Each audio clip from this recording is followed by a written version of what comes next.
Hello, comment ça va? Ouais, pas très bien en ce moment. Ah, un peu triste. Mais pas de problème, j'ai ce qu'il vous faut. Laissez-moi vous présenter A Short Hike. Alors, A Short Hike, c'est un jeu d'aventure, détente, réflexion, en monde ouvert, puis même très ouvert en fait, avec un style bien à lui. Il est sorti en 2019 et développé par une seule personne, Adam Robinson Yu. Le jeu tourne sur une IT et il est au départ disponible uniquement sur Humble Bundle.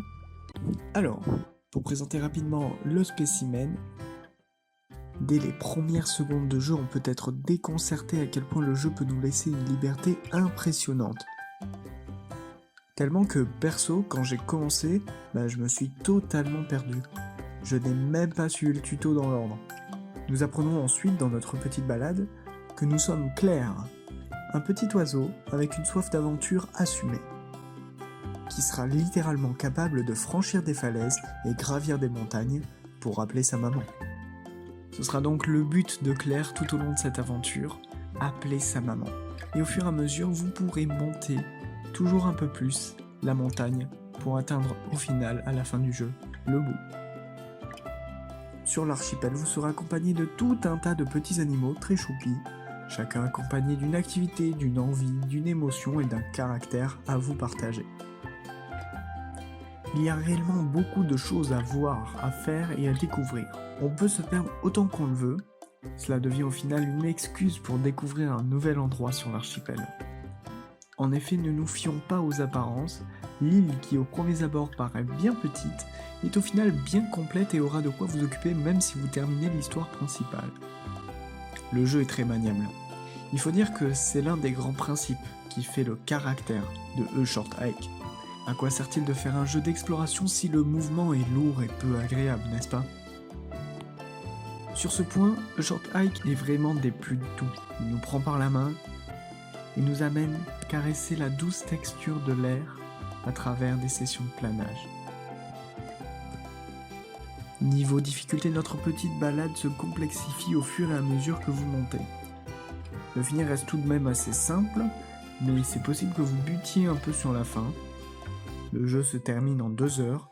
Perso, j'ai fait 2 heures 4 minutes, sans trop se presser et sans rester 1 heure sur des choses un peu inutiles. C'est le temps normal pour finir le jeu. Le jeu, comme vous l'avez sûrement remarqué, est en pixel art. En fait, c'est rien de plus qu'un filtre. En effet, le jeu à l'origine est 3D, et vous pouvez désactiver ce filtre dans les menus. Entre nous, j'ai gardé la version originale, histoire de coller avec ce que le développeur ait voulu nous transmettre. L'OST est agréable, mais pas transcendante. Elle fait le café, quoi. Elle met dans l'ambiance, sans souci, et on ressent des petits pics de plaisir et de détente tout au long de l'aventure. Chaque petite découverte, ou chaque PNJ aidé est en soi une petite victoire. Le jeu n'hésite pas non plus à faire la morale, de manière subtile et discrète. Il nous rappelle des principes simples, qui méritent d'être soulignés lorsque c'est possible. L'exemple le plus criant sous vos yeux,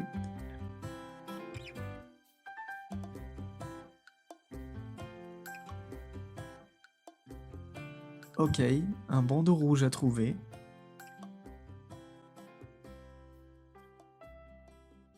Oh, je vois juste après un personnage avec un bandeau rouge. Le voleur. Ah non, finalement c'est le sien. L'habit ne fait pas le moine. Et ce genre de petites leçons, il y en a un paquet, certaines plus perchées que d'autres, mais toutes de très bon augure. Nous pouvons voir ce jeu comme de la philosophie. Nous sommes un enfant qui apprend la vie à travers l'aventure. Au fur et à mesure que l'on avance dans notre périple, on devient de plus en plus mature grâce aux leçons qui nous sont enseignées par la vie. Ne serait-ce finalement pas l'ascension vers la maturité? Le level design est excellent, on sent l'inspiration de Breath of the Wild, et le dev s'en sort bien, hein. On est tout aussi émerveillé et attiré par le moindre caillou, car on sait au fond de nous qu'il y a 99% de chances pour qu'il y ait quelque chose à contempler, à faire ou à gagner derrière. Donc, A Short Hike, magnifique jeu, apaisant, belle découverte. En point positif, on peut retenir l'ambiance, la découverte, le taux de détente que ce jeu procure. Au niveau des points négatifs, en revanche, on peut voir que les graphismes ne peuvent pas plaire à tout le monde, une rejouabilité inexistante. Metacritic a mis la note de 82 et Eurogamer 70. Le jeu a gagné 2 prix en 2020 dans une conférence de jeux indés. Je lui mets la note de 17. S'il fallait un seul mot pour le définir, ce serait macaron, parce qu'il est petit, mais très bon.